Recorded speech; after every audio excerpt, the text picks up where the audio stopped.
Hi, welcome to Classic Car Cave. So this video I'm putting up now is just basically 24 hours after we got the engine going, or got it turning over, or got it to spark and then got it started. So the next phase we had to do, which is in part 2 of this one, is work out the issues with this back axle, which we've done. We've now got it into a situation where we've pulled the axle back in because some of the bolts going through it were wrong, some of the U-bolts weren't fitted properly, and bringing the differential back in line the way it should be. The other part of the video is going to be the gearbox. So what we'll do is we'll support the back end of the chassis and have the wheels off the ground, because obviously there's no clutch system on it at the moment. There's no master cylinder or no way of operating the clutch because it's so badly corroded and rusty. So what we'll do is we'll just start the car in gear and we'll try all the gears just to make sure they all work. But obviously we've got to check lubricants and this, that and the next thing.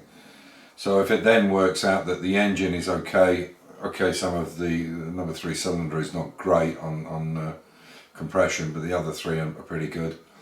That could wear back in. It could be the fact that the rings are just jammed or whatever, or the valve seat's not good, or the valve is burnt, whatever. Normally it can be an exhaust valve. What we will have to do though is run it on leaded, we'll have to put a leaded supplement in there, because obviously it's going to be an unleaded head that's on it for sure. And then what we'll do then is just make sure that the gearbox is actually workable, and then I'll take the engine and gearbox out and the back axle and sandblast the chassis frame itself and all the bits and pieces that go with it. And then obviously the last thing to do, paint them all up, get them right, and then the last thing we'll probably be working on the cab itself. There's quite a lot of metal work to do on it to get it right. So as I say, I'll hope you join me in part 3, 4 and however many parts it happens to be.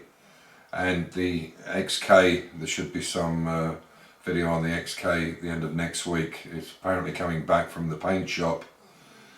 So the underneath, I believe on Saturday next week. So the underneath, the engine bay and the inside should be painted. Then we'll put it back on the chassis, bolt it down for the last time, and then get the whole car painted with all the parts that go with it. So I hope you'll watch in, and we'll catch you in the next video. Bye for now. I've seen some dodgy welding in my time, but that takes the biscuit. Look at that, bits of metal shoved on it. And, oh my god. Looks like absolute chicken shit. That bit's not too bad whoever did that, but yeah. Anyway, hardly any point in putting an exhaust on it when there's no silencer in it, but I suppose it kept the smoke away from the engine. So let me take you inside and show you where the issues are. So you can see here that this bolt that's holding these leaf springs together needs to be into that center piece, and it's out on one side. So that consequently, there's a hole in there which should line up with there. So this axle is in this position and it should be there. So it needs to be pushed over. And this one's the same. This one's not so far out, so we've undone these brackets, and there's the nut in the middle. But you can see it needs to come over about half a centimetre or so into that to slide it down. That will allow this to turn and get this diff upright, and that will stop this problem with the prop shaft here being, this is basically at that angle. It should be more straight like that. So we'll see. They don't look like the original springs to me, but we'll see. So what we did is we've used this come along here to pull the axle into place, and the bolt that was in it, which is this one, isn't it? This horrible thing's been welded up. It's just sheared off anyway. This head is far too big to go into that hole underneath there. So we'll put this one in, and then we can drop it back down. This one is fine, that's in it. So we'll go from there, and then just jack it back up, and they should, as we jack it back up, it should go into place. These bolts are only to keep the springs together. They're actually not doing any work once it's preloaded onto the axle, because obviously this clamp underneath and the U-bolt is taking all this weight here But yeah, so we'll show you when we've got it sorted out. So you can see there now how much better that prop shaft is. You can see how nice and straight it is in comparison. Sorry, I don't think it's seeing it very well. You can see how up it is, and there was no diff oil in it at all. Fortunately, I had some EP90 spare. It's not filled up, but it's enough to keep the differential planet gears and sun gear in some oil. You can see it's much nicer now. And then when we go underneath, oh, excuse me. So you can see now. Excuse me. So you can see now that it's flat now. It's actually in the right position. And same here. Obviously, it's got to be pulled up with the.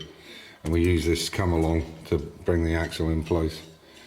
So he's going to clean all these threads on the U-bolts. Unfortunately, there's only 3, and the spare ones we have from are they from the XK? Yeah, old one. These are old ones from the XK, and unfortunately, the radius is wrong on them, and the threads are not long enough.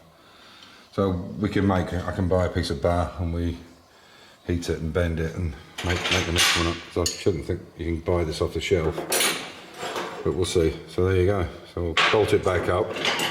The diff looks okay. What we're going to do next is check the gearbox. It's got oil in it, and because we don't have a clutch, what we'll do is we'll lift the back wheels off the ground, lift the chassis up, and put it into gear and start it, and just check each gear that each gear runs. So that's how we're going to try it. So as you can see, we've put these new. Just zoom in a little bit. So you can see we've put these nylocks on it. To be honest, the U-bolts are pretty bad. They're pretty scabby, so we'll probably end up making them. I'm sure you can't buy them off the shelf, but you never know. Well, there's the original 2 on there. See, they're all bolted up now. It's nice and flat. And this is a new one that we've made here. This U-bolt, we heated it because the radius was too small in it. And you can see now it's nice and tight down. We'll obviously get the original ones. If everything else works, we'll see. And we'll go on from there. It's knocking off time.